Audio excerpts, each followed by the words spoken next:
Mesdames, Messieurs, bonsoir. Je suis ravi d'être avec vous et de recevoir ce soir d'abord Mike Iras, qui est mon complice, plus que ça d'ailleurs, hein, compagnon. Ah non, ça va être mal interprété. Complice, restons là. En ces temps troublés, est-ce bien raisonnable, monsieur Marage? Restons là. Compagnon de route, voilà. Dans cette émission qui fait le bonheur de vos soirées du dimanche soir. Et, bien évidemment, quelqu'un d'exceptionnel aujourd'hui, à la fois parce que c'est une militante depuis le berceau, semble-t-il, et qui, comment on dit ça, relève un challenge extraordinaire, fait en sorte qu'un parti politique, en tout cas une section d'un parti politique national, sorte d'une cabine téléphonique et puisse remplir les stades. Béatrice Bellé, bonsoir. Bonsoir, monsieur Marajo. Merci d'avoir accepté notre invitation. Vous l'avez compris, c'était une boutade. J'espère que ça ne sera pas repris ça ira. Parce qu'en plus, il n'y a plus de cabine. Il n'y a plus de cabine téléphonique. Il en reste quelques-unes quand même, mais dans les musées. Ah, oui, d'accord. Et je voudrais quand même signaler le fait que vous êtes probablement la plus jeune responsable politique de cette île et qu'en plus vous êtes une femme, ce qui est rarissime. Alors, tout de suite une question. Qu'est-ce qui s'est passé? Puisqu'il y a une tradition ici, c'est cette question, la question fétiche. Qu'est-ce qui s'est passé? Qu'est-ce qui vous a convaincu de sauver Willy? Sauver Willy, c'est fait de sauver. Alors déjà, c'est pas une section. Bonsoir. Non, j'ai voulu aux réduire auditeurs. Encore plus la taille. En plaisantant. Mais... Oui, bon, alors donc c'est une fédération, en effet, du Parti socialiste. Mais vous fédérez qui, au fait? Eh ben, les personnes, notamment déjà des militants, et puis des personnes qui nous Parce rejoignent. Que théoriquement, une fédération dans un parti, ça fédère des sections. Il y a des sections également. Il en reste combien? Il en reste 6 aujourd'hui, actifs. C'est pas mal. Voilà. C'est pas mal. Et combien de militants? Un peu moins de 200, à jour de leur cotisation. Ce qui fait probablement de vous l'une des plus petites fédérations de France, c'est bien ça? Non, il y a plus petit. Il y a plus petit que vous? Dans la Creuse? Non. Ah, certainement pas. Non, pas dans la Creuse. Très bien. Mais il y a plus petit. Alors, qu'est-ce qui s'est passé? Qu'est-ce qui m'a pris donc? Oui. Ce qui m'a pris, c'est que je militais. Le premier secrétaire fédéral sortant a décidé de ne pas se représenter. Et donc, j'ai présenté ma candidature parce que je pensais que j'ai pensé. Oui. Et je n'étais pas la seule, qu'il fallait probablement mettre un nouveau visage sur la fédération. Vous y pensiez depuis longtemps? Non. Non, comme ça, de manière spontanée? De manière spontanée, non, mais je pense qu'on est arrivé aussi à un tournant un peu particulier de la vie politique, un peu particulier du Parti socialiste, donc il fallait prendre... Quand vous dites un moment particulier, c'est quoi? Un tournant difficile, ouais. Difficile, une défaite quand même assez cinglante. C'est un euphémisme difficile, parce que c'est plutôt catastrophique ce qui s'est passé. On a vu pire. Ah oui? Ça, ouais. Ah oui, dans les années 70, c'est vrai. Voilà. Mais vous n'étiez pas là dans les années 70. J'étais pas née. Enfin, si, mais... Je passe la parole à Mike. Alors, Eddy l'a évoqué. Est-ce que être jeune et être femme, j'ai envie de dire surtout être femme, c'est encore un problème dans une formation politique? Bon, là, on va parler de la Martinique. En Martinique, est-ce que ça a fait grincer quelques dents masculines, j'entends? Oui. Oui, bien sûr. Ouais. Oui, on a encore ça. On a encore des grincements de dents, de voir des femmes arriver de façon démocratique, puisque c'est les militants qui votent, mais de voir les femmes arriver en effet à la tête de formations politiques, comme à la tête d'ailleurs d'organisations en général. Donc on a encore en effet une lutte féministe à mener même de ce côté-là. Comment vous réagissez? Enfin, comment vous avez réagi? Je parle volontairement au passé. Moi, très bien, parce que je pense qu'il faut dépassionner un peu, en tout cas à l'intérieur des formations politiques, il faut dépassionner ce genre de difficultés et surtout les dépasser. C'est l'essentiel, c'est arriver à les dépasser, pour autant, et à mettre aussi de l'ordre à un moment. Mais je crois que l'objectif, en tout cas, la mission qui est la mienne à la Fédération socialiste, c'est pas de jouer va dire, le gendarme. C'est au contraire d'être une modératrice et d'amener à l'apaisement et d'amener surtout à un travail, à une cohésion au sein de l'organisation. Donc je fais avec lorsque je sens en effet qu'il y a des résurgences de misogynie qui se font jour. Depuis que vous êtes en fonction, certains, ça fait 1 an et quelques, c'est ça ? Oui. Un peu plus d'1 an. Certains ont revu leur position quelque peu sexiste ou oui, objectivement. Certains oui, et puis certains sont partis même. C'est-à-dire ils ont quitté à cause de votre... Je suppose, puisqu'on les voit. Ah, carrément. Ah oui, quand même. Oui. Ah, c'est allé jusque-là. Oui. D'accord. C'est comme ça que s'exprime votre capacité d'éviction? Non. Non. Non. Moi, au contraire, non, en fait, lorsque vous lâchez prise, au final, parce que je suis très à l'aise avec ça. Chacun doit se sentir bien dans une organisation. Si la personne ne se sent pas bien dans cette organisation pour des raisons qui lui sont propres et qui ne sont pas obligatoirement légitimes, c'est-à-dire que moi, au contraire, dans un parti, on a le droit de ne pas être d'accord. Et on est là pour ça. On est là pour avoir des avis différents et on est là pour construire quelque chose. Donc, on doit s'enrichir des regards différents des uns et des autres. Pour autant, lorsque ce n'est pas ce regard ou réellement une difficulté fondamentale à pouvoir travailler quelqu'un qui justifie parfois les grincements de dents et les oppositions, quand c'est pas ça, chacun prend ses responsabilités. La mienne, c'est de relever le challenge qui m'a été confié par les militants et donc de mener cette fédération socialiste. Et puis, celle des autres, c'est de participer au travail. S'ils ne veulent pas y participer, ils quittent les instances, mais ils peuvent rester socialistes. Mais ils ne sont plus dans les instances de décision. Vous employez des mots évocateurs qui feront plaisir à Eddie Marajo. Vous avez parlé de challenge. Le challenge, ça consiste en quoi dans les grandes lignes ? Si on doit vraiment retenir une mission principale. À faire savoir ce que le Parti socialiste fait, à faire savoir ce que le Parti socialiste pense et à construire, en effet, avec le challenge, c'est aussi de construire un projet. Le dernier, on va dire, grand projet qui a été écrit au niveau de la Martinique, a été écrit à l'époque par... un ancien camarade qui s'appelle Jean Cruzol. Donc, à mon sens, il est important qu'un parti puisse développer, en tout cas puisse faire savoir, faire connaître son idéal de société, la société idéale à laquelle il pense, et en l'occurrence, la société martiniquaise idéale à laquelle il pense. Ce texte de Jean Cruzol, c'était il y a combien d'années à peu près ? Il y a un petit moment. Il y a un petit moment ? C'est-à-dire plus de 20 ans ? Oui, 15 ans. D'accord. Ça consiste en quoi ? C'est un projet, dans ce que je veux dire par là. C'est un projet général sur le développement agricole. C'est un projet ou c'est un programme ? Non, c'est un projet. Un projet. Un projet, oui, une ambition, une vision, une ambition. Et aujourd'hui, donc, ce serait quoi le programme renouvelé, amendé, changé? Est-ce que vous y travaillez? Est-ce que vous pourriez, par exemple, nous donner des composantes majeures de la vision de la nouvelle génération socialiste? La nouvelle génération socialiste est fondamentalement écologiste, vraiment. Profondément écologiste, avec un visuel sur la réalité réelle, la réalité de notre territoire, qui est que nous sommes un territoire particulièrement à risque, ou en tout cas particulièrement exposé, en termes climatiques, on l'a vu, en termes évidemment écologiques, ne serait-ce que par le fait que 60% de nos terres aujourd'hui soient intoxiquées avec certains pesticides, qu'on soit le 3e consommateur de glyphosate, que nous soyons très dépendants des produits arrivant de l'extérieur. Donc, et ça génère évidemment un modèle économique qui est un échec aujourd'hui. On est assez surpris du fait que vous ne parliez pas d'emblée comme tous les autres, c'est peut-être ça la preuve du changement générationnel, tous les autres partis, de la question profondément ancrée dans les éléments de langage du statut, comme vous dites.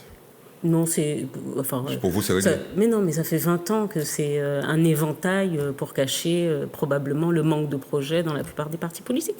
Mais la réduction, je dirais presque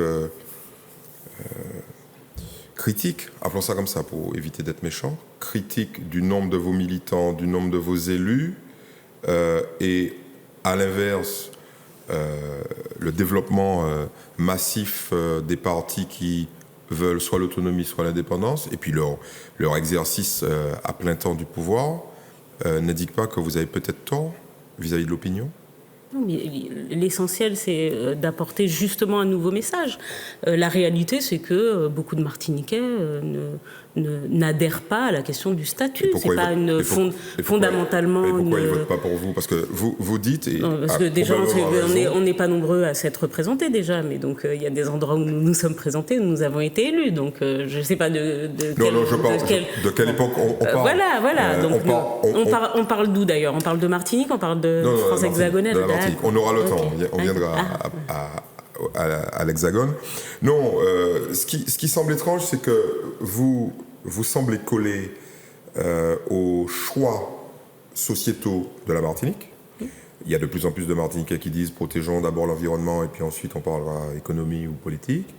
Vous le dites. Ah non, c'est pas ce que je dis, moi. Non, mais attendez, vous êtes d'abord écologie. Oui, mais je dis pas, après on parle économie, on dit écologie, économie, tout ça c'est lié. Non, je dis les Martiniquais. D'accord. Les Martiniquais. Donc vous collez, parce qu'eux disent d'abord protégeons notre pays, etc. Et puis, le statut, quand on leur demande de choisir. Bon. Et vous dites ça, vous venez de le dire d'ailleurs, vous dites, le statut... C'est pas très important. Parlons de choses plus fondamentales. Non, je dis pas que c'est pas important. C'est que le statut est une finalité. Une fois que vous avez un projet et que vous vous rendez compte que ce projet ne peut être exécuté que dans un cadre institutionnel. Vous pouvez développer ça parce que par contre, c'est nouveau chez les socialistes. La chose est simple. Si demain vous développez en tout cas une idée économique qui vient en contradiction, par exemple, avec les règles nationales, voire avec les règles européennes, la réponse elle est claire. Si l'essentiel, 90% du projet de développement qui est le vôtre, qui pourrait être par exemple de développer des réelles voies de commerce avec la zone dans laquelle nous sommes, donc la zone des Amériques, de couper le pont Atlantique en disant nous n'avons plus à nous fournir sur le continent européen, ça nous intéresse pas parce que ça pollue, parce que c'est plus cher, parce que ça fait des années et parce que ça répond, alors on peut aller plus loin, mais parce que ça répond à un modèle qui est un ancien modèle impérialiste, qui était de nourrir la métropole. Bon, et ben là vous avez malheureusement ou heureusement, mais vous avez où va votre préférence ? Une solution. Où va votre préférence ? Bon, soyons clairs. Autonomie et indépendance pour vous, c'est quelque chose qu'on peut discuter. Oui. Ou vous dites non, pleinement souveraineté française sur notre territoire. Non, on a un pan, on va dire, on a déjà une sorte de credo qui a vocation à évoluer parce que les choses évoluent. On peut pas parler, qui était identité martiniquaise, nationalité française dans l'espace caribéen. Donc voilà. Bon, donc on se sent profondément martiniquais. Ça, c'est une réalité. Et le projet, c'est pour ça que je dis que il faut mettre le projet en face. Donc il est en train de se construire. Le projet donne après un modèle institutionnel qui semble le plus adapté à ce que nous voulons faire. Voilà. Donc, pour moi, ce n'est pas un prémisse à quelque chose, mais c'est la finalité de l'exécution, de la faisabilité, finalement, du projet auquel vous pensez. Le malheur pour vous, ce serait un projet, entre guillemets, c'est juste pour reprendre la boutade, le malheur pour un certain nombre de militants, ce serait que le projet puisse être cohérent avec un statut d'indépendance, quoi. Écoutez, en toute sincérité, c'est bon à prendre quand même. Non, c'est pas. Non. Mais en plus, je pense qu'il faut pas en parler comme ça. Je pense que il y en a assez. Mais non, mais ça fait 30 ans. Non, mais oui, plus que ça par ailleurs. Mais je suis jeune, donc ça fait 30 ans que je commence à comprendre de quoi on parle ou en tout cas que j'entends. Mais c'est ridicule. C'est ridicule, mais ça devient tellement ridicule que ce que les gens vous disent aujourd'hui. Mais nous passagers, les transports là, nous les indépendances.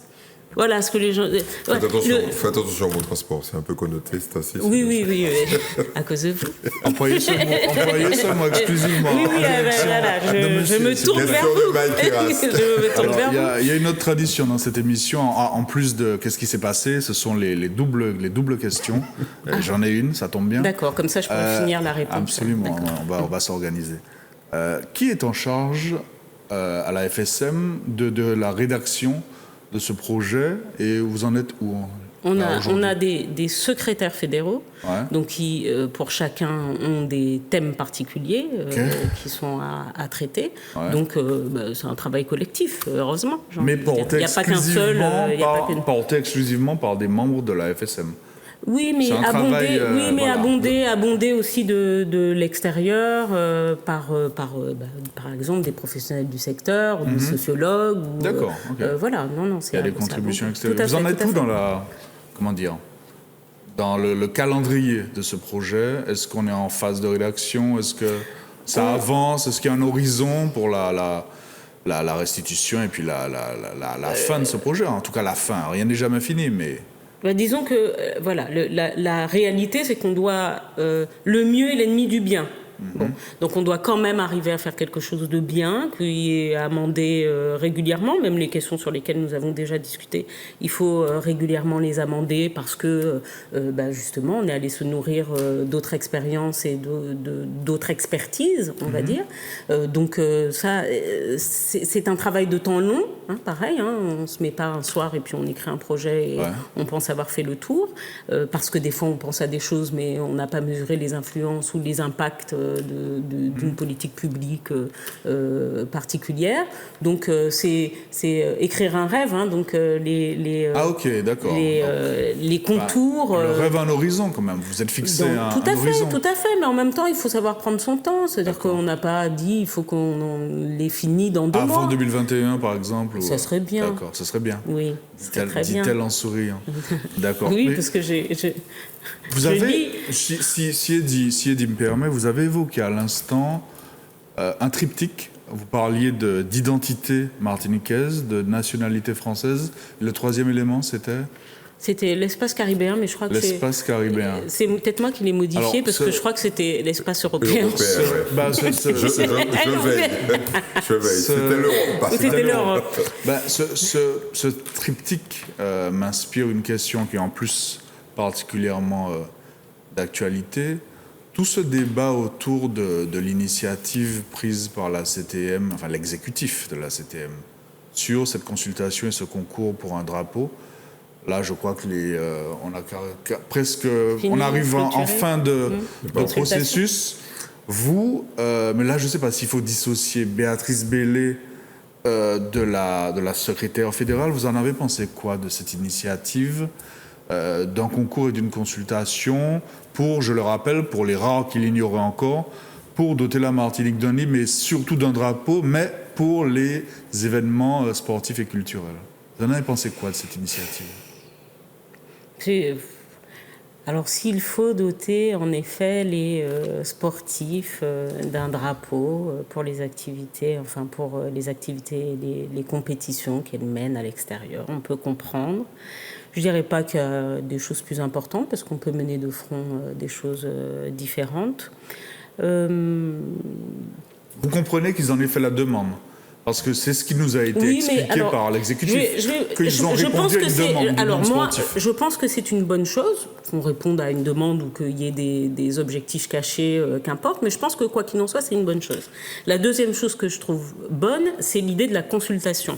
Mais la troisième chose que je trouve mauvaise, c'est de fermer la consultation et d'avoir fait des tris. Bon, quitte à, en tout cas, construire un choix qui soit celui d'une consultation populaire, d'autant quand même qu'on est un peu dans cet esprit-là en ce moment de la consultation des citoyens sur un certain nombre de domaines.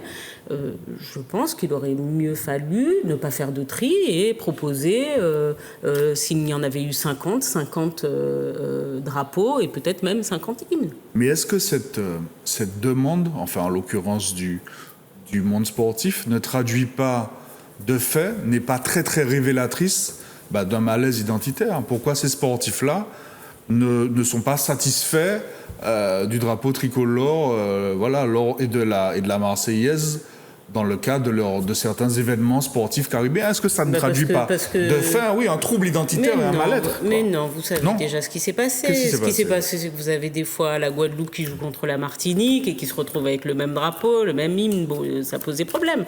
Donc chaque monde qui a vu c'est vraiment problématique, ça, vraiment? Ça, c'est problématique. Mais vous représentez un territoire. Quand on dit les Matininos, c'est pas les gars de Quimper. Donc les gars ont envie de porter quelque chose, donc on peut les comprendre. Moi, je peux aisément comprendre ça, qu'on a envie et qu'on ait envie de marquer son identité, bien sûr. L'argument de la nation, c'est quoi la formule consacrée? Une et indivisible, c'est ça, ça ne fait pas sens. Mais c'est une équipe locale, c'est pas l'équipe de France. Voilà, end of the game. Bon, très bien. On va peut-être passer à un autre chapitre, mais qui est en lien évidemment. Parlons de... Vous êtes une fédération et vous dépendez du Parti socialiste français. Est-ce qu'il existe encore? Vous voyez, on était bien partis. Mais non, mais je regarde la carte électorale des prochaines élections européennes et je ne vois pas le mot Parti socialiste. Bien sûr que si, vous le voyez. Où ça? Je sais pas, sur tous les sites, surtout, vous faisiez des sondages. Non, mais vous avez regardé, il y a marqué Parti socialiste, place publique, Nouvelle Donne, UDE. Oui, c'est long. Ouais, c'est long. C'est normal. Avoir autant d'appellations. Non, parce que, monsieur Barajo. Permettez-nous d'achever nos questions. Mais non, je ne peux pas vous laisser dire ça. Mais je n'ai pas commencé. Mais oui, mais vous commencez mal. Je commence mal. Oui, c'est vous qui jugez de la pertinence du début. Je vous arrête tout de suite. Il n'y a pas plusieurs appellations. Il n'y a qu'une seule appellation, mais par contre, il y a la décision de regrouper plusieurs partis pour aller au front sur une élection. Très bien. Alors, je vais éviter d'être désagréable, mais vous étiez, il y a quelque temps, donc il y a à peu près 2 ans, vous étiez, quand je dis vous, c'est le Parti socialiste, vous aviez la majorité presque absolue à l'Assemblée nationale, vous aviez tout l'état-major du gouvernement et de la présidence, vous aviez la présidence de la République, vous aviez de très nombreuses régions que vous avez encore, vous aviez de très nombreuses villes que vous avez encore. Et qu'est-ce qui, aujourd'hui, explique le fait que, finalement, vous n'avez plus, ne serait-ce que le leadership d'une liste socialiste? Qu'est-ce qui s'est passé? On a du mal à comprendre. Une descente au plus bas et j'irai dans l'abîme, voilà. Une vraie descente politique. Non, mais quelle descente politique? Une vraie descente politique qui est 6% aux élections présidentielles, c'est une descente, c'est terrible. Uniquement ça. Vous avez encore de très nombreuses villes. Oui, qu'il faut se battre pour garder, bien sûr. Qu'il faut se battre pour garder. Non, mais est-ce que vous êtes en train de nous annoncer, en évitant ou en renonçant à une tête de liste socialiste claire, nette et précise, vous êtes en train de nous annoncer une débâcle future, c'est ça? Ah non, pas du tout. Ce qu'on est en train de dire, c'est la feuille de route qui avait été celle du premier secrétaire national Olivier Faure et celle qui lui avait été donnée par les militants, c'était de réellement retravailler à des rassemblements des partis de gauche. Voilà, parce que vous l'avez vu, il y a un émiettement. Mais comment vous pouvez donner une tête de liste? Un émiettement à gauche, parce que c'est une négociation. Avec un groupuscule, parce que c'est un groupuscule. Un petit truc dont le niveau de notoriété est nul. Hein, parce je parle du petit groupuscule place publique qui mène la liste. C'est qui le responsable marketing du Parti socialiste? Parce que faire un choix comme ça, c'est peut-être suicidaire. En tout cas, les résultats des sondages indiquent très clairement que c'est peut-être pas le bon choix. Et je crois même qu'à l'intérieur du Parti socialiste, ça commence sérieusement à secouer. Non, ça commence pas. Ça a secoué déjà. Donc ça continue à secouer alors. Ça a secoué, mais... Et vous, personnellement, vous en pensez quoi? Pourquoi je m'infiltre dans la question des gens? Je n'y tenais plus. Je suis comme ça. Pourquoi Raphaël... Alors, je crois que c'est opportun de rappeler, je le dis sans ironie, qui est Raphaël Glucksmann, qui est la tête de liste de cette liste à la dénomination complexe que vous allez nous donner dans un instant. PS, place publique. Elle s'appelle Envie d'Europe. Envie d'Europe. Voilà, on va la résumer. C'est nouveau, je pense que ça vient de sortir. Mais pas du tout. Mais vous ne suivez pas l'actualité nationale, vous êtes trop occupé au niveau local. C'est pour ça qu'on vous pose des questions. Voilà, je vais vous donner les réponses. Pourquoi Raphaël Glucksmann comme tête de liste? Parce que Raphaël Glucksmann fait partie de ces personnes avec lesquelles nous avons eu à discuter. Il fait partie aussi des personnes qui ont réussi réussi à convaincre un certain nombre d'entre nous qu'il pouvait porter les combats qui nous semblaient fondamentaux, sans vouloir, parce que aussi c'est donner un objectif, c'est de se restreindre à cette élection-là. Donc d'y rester, il ne s'agit pas de mettre une tête de liste. Par exemple, à un moment, l'idée a été de mettre le premier secrétaire national du parti, donc Olivier Faure, en tête de liste. Oui, mais qu'est-ce qui se passe quand il aurait ça démissionné. Il ne peut pas démissionner. Non, il aurait démissionné de son poste de député européen. Ouais. Alors, donc, non, de député... Non, mais il aurait choisi quoi? Européen par rapport à... il ne va pas démissionner de son poste de député européen, il est tête de liste. Là, non, mais il est quand même député. Mais il aurait été obligé de démissionner de son poste de député de l'Assemblée nationale. Nous n'avons pas les moyens de perdre un député à l'Assemblée nationale. Mais au même titre que nous n'avons pas les moyens et que nous avons considéré, nous militants, et c'est ce que nous avons dit aussi au niveau national, nous avons considéré qu'il n'est pas question d'avoir, comme le fait par exemple le Rassemblement national, il l'a fait pendant des années et des années, des têtes de liste qui en fait ne viennent pas, ne sont pas là, ne militent pas au niveau européen alors qu'il y a des combats à mener et viennent simplement émarger et prendre l'argent. Quand vous dites nous n'avons pas les moyens, c'est que vous n'avez pas les moyens tout court apparemment. Non, parce mais que nous n'avons pas les moyens. Non, mais attendez, vous n'avez plus les moyens financiers. À partir du moment... Vous avez vendu votre siège. Oui, mais on en a acheté un autre. Oui, et nous, on n'a pas besoin de crédit. Moins cher, non, mais il y en a qui demandent des sous pour aller faire des campagnes. Nous, on n'en a pas besoin. Donc, on a fait quelque chose de logique, évidemment. Quand vous avez 10 personnes qui gagnent 10 000 euros, par exemple, dans votre maison et qu'il y en a quelques-uns qui s'en vont, il faut réduire la voilure. Donc, nous avons réduit la voilure. Nous avons vendu le siège. Nous en avons racheté un. Oui, tout à fait. Et nous avons mis des sous de côté pour un certain nombre de choses, dont les campagnes. Ça nous sert aussi à ça. Parce que vous n'avez pas répondu à la question. Vous en avez pensé quoi? Moi, j'en ai pensé que c'était une... Glucksmann, hein?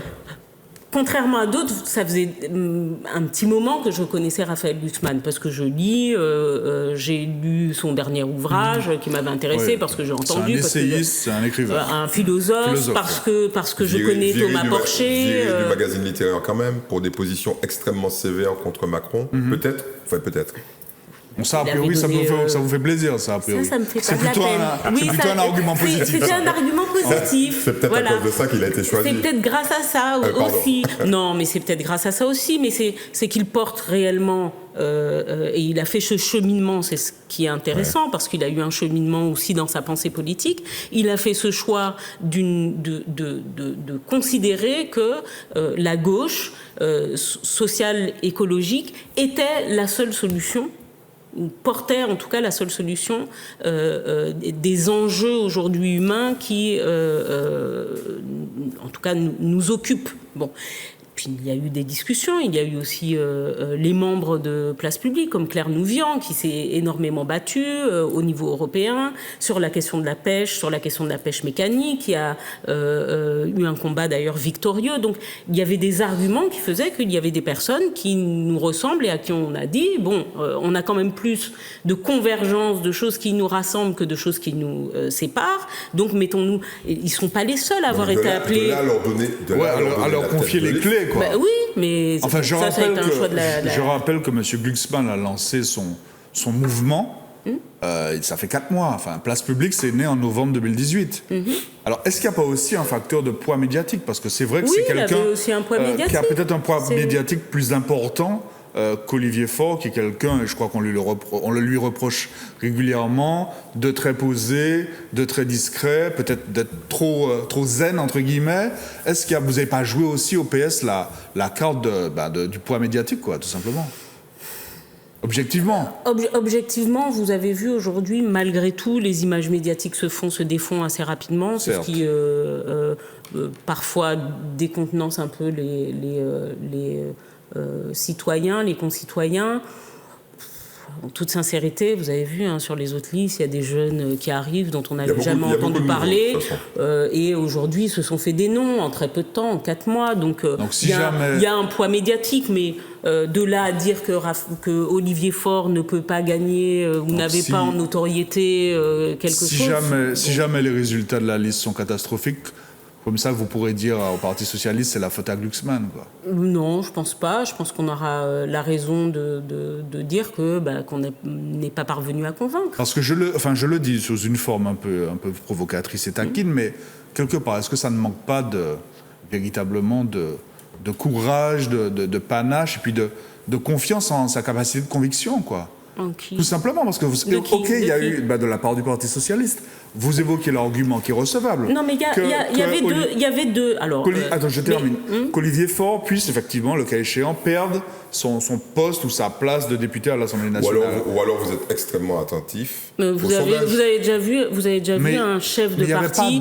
Mais vous avez déjà vu un chef de parti qui doit siéger 3 semaines à Bruxelles et Strasbourg et qui gère un parti national en dehors de la zone parisienne. Non. Cet argument, je l'entends et je le prends en considération. Donc est-ce qu'il n'y avait pas une autre personnalité, homme ou femme, au Parti socialiste? Oui, mais il parlait d'Olivier Faure, donc je pense à Olivier Faure. Qui pourrait incarner ce possible renouveau, et c'est pour ça que je pointais du doigt à l'instant un éventuel manque de panache, de courage politique et de confiance en sa capacité de conviction. François Hollande, par exemple. Donc, vous disiez. Ah, ça c'est dur, ça. Le petit silence là, c'est très dur. Peut-être soulagé, c'est difficile. Non. Ben non. Pourquoi? Pour quelle raison? Parce que vous avez vu sa cote de popularité? Oui, elle est immense. Sa cote de notoriété? Par rapport à Glucksmann, il n'y a pas photo. Hein. Non, parce que c'était un choix aussi de la direction. Alors, il faut savoir quand même, il y a encore des courants au Parti socialiste. C'est pas vrai. Dans un truc aussi petit, il y a encore des courants. Non, pas petit. Il faut arrêter. Non, mais attendez. C'est plus de 90 000 adhérents à jour de leur cotisation. C'est parmi les plus gros. Il n'y a plus les frondeurs, les fameux frondeurs. Ce courant-là, ça existe toujours? Statistiquement, vous avez plus d'adhérents proportionnellement que le Parti socialiste dans son entier, avec 200. Eh oui, c'est terrible. Oui. Alors, 5%. Au meilleur des... Non, c'est pas vrai. 5%, et vous avez une marge, on a même eu 7%. Attendez. Laissez-moi finir le catastrophisme. Laissez-moi finir ma question. Non, je ne parle pas de catastrophisme, ce sont les dirigeants du Parti socialiste qui sont opposés à la candidature de Glucksmann qui en parlent. 5%, soyons objectifs, j'ai repris les 10 derniers sondages, la moyenne c'est 5%. 5% de 70 députés, c'est ça? 79. 80. Ça fait 4, c'est ça? 4 personnes. Enfin, non, 5. Allez, 5. Soyons fous, 5. Non, parce que vous entrez à 5. D'accord.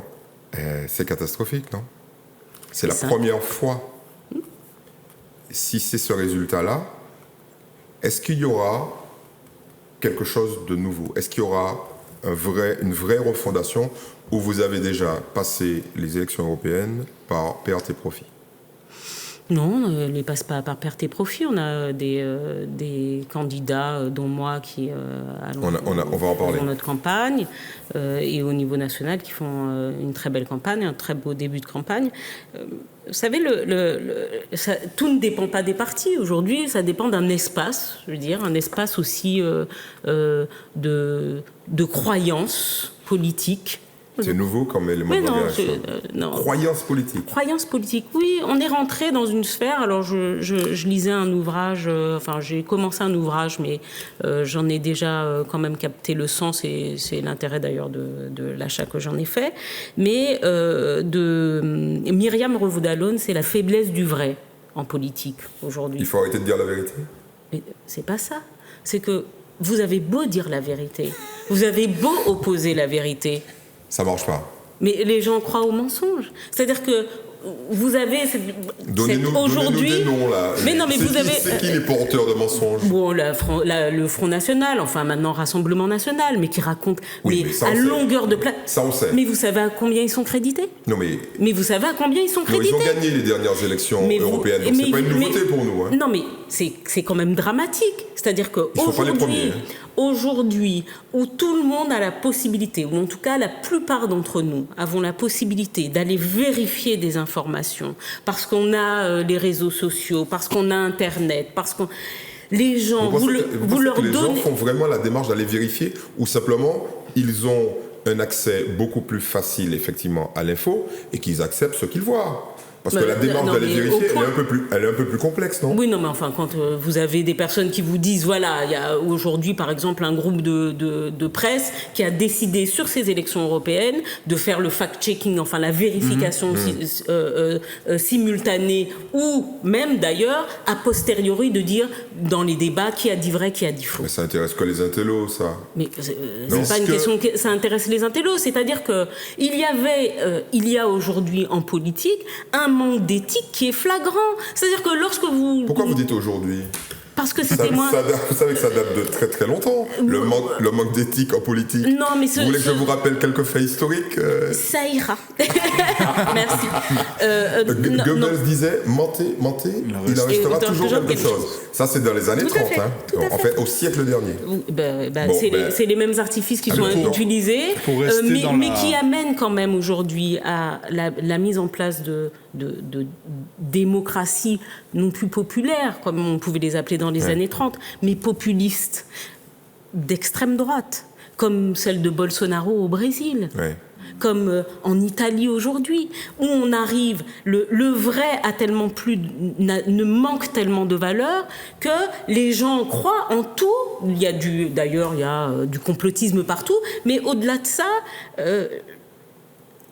je pense que la force, par contre, de ces personnes-là, c'est qu'elles vendent une société idéale, alors en l'occurrence pour certains en Italie... Le Parti socialiste est en train de nous faire le syndrome de Calimero, quoi. Vous êtes non, pas du tout tout. petit, les autres sont des méchants. Pas du tout. Non. Qu'un certain nombre, par rapport à ce que vous disiez à l'instant là, qu'un certain nombre de Français adhèrent aussi spontanément, facilement, aisément à ce qui sont finalement des mensonges, c'est ce que vous disiez.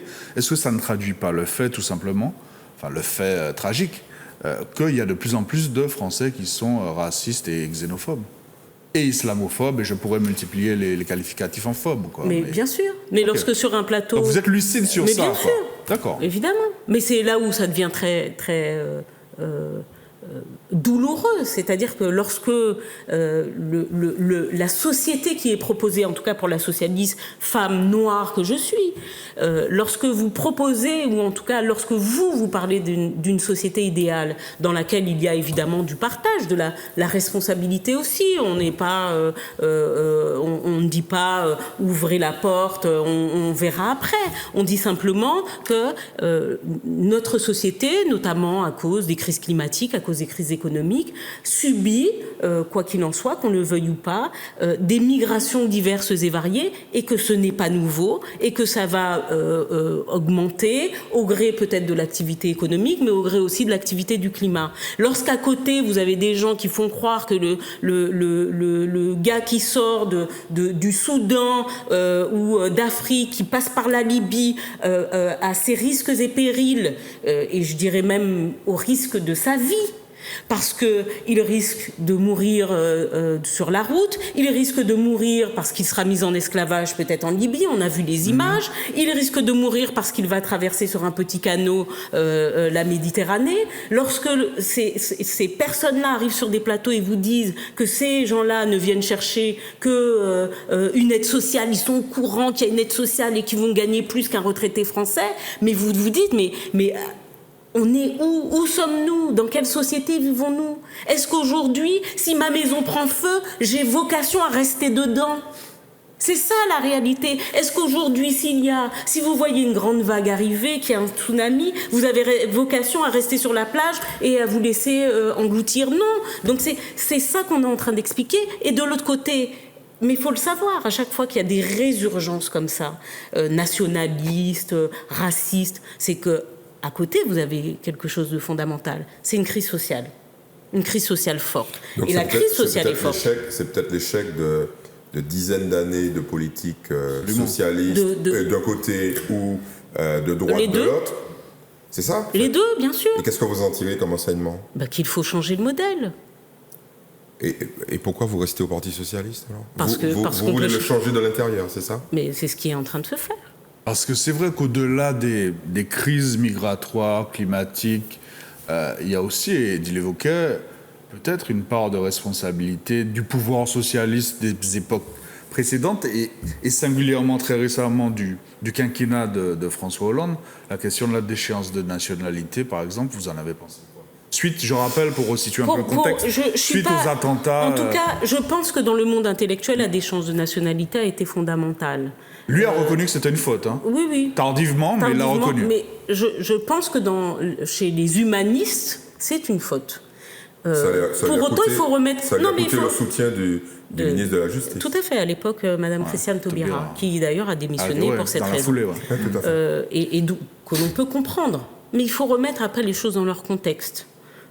Attentats, des personnes qui viennent, qui tuent par centaines, des corps, de la violence. Enfin, nous avons perdu une compatriote, donc il faut remettre les choses dans leur contexte. Quand on vous dit, en toute sincérité, je pense qu'à cette époque, il y aurait eu un référendum sur la peine de mort. Peut-être qu'on aurait remis la peine de mort, pour vous dire. Donc il y a eu une réaction émotionnelle, c'est ce que vous voulez dire. Je pense que c'est une réaction qui a été prise dans l'émotion. Je ne suis pas sûre que ce soit ceux qui écoutaient le quinquennat, ce qui a coûté le quinquennat et ceux qui par exemple, m'a dérangé. Moi, le CICE sans contrepartie aux entreprises me dérange. Justement, ce quinquennat Hollande, si vous devez lui attribuer un qualificatif, ce serait lequel?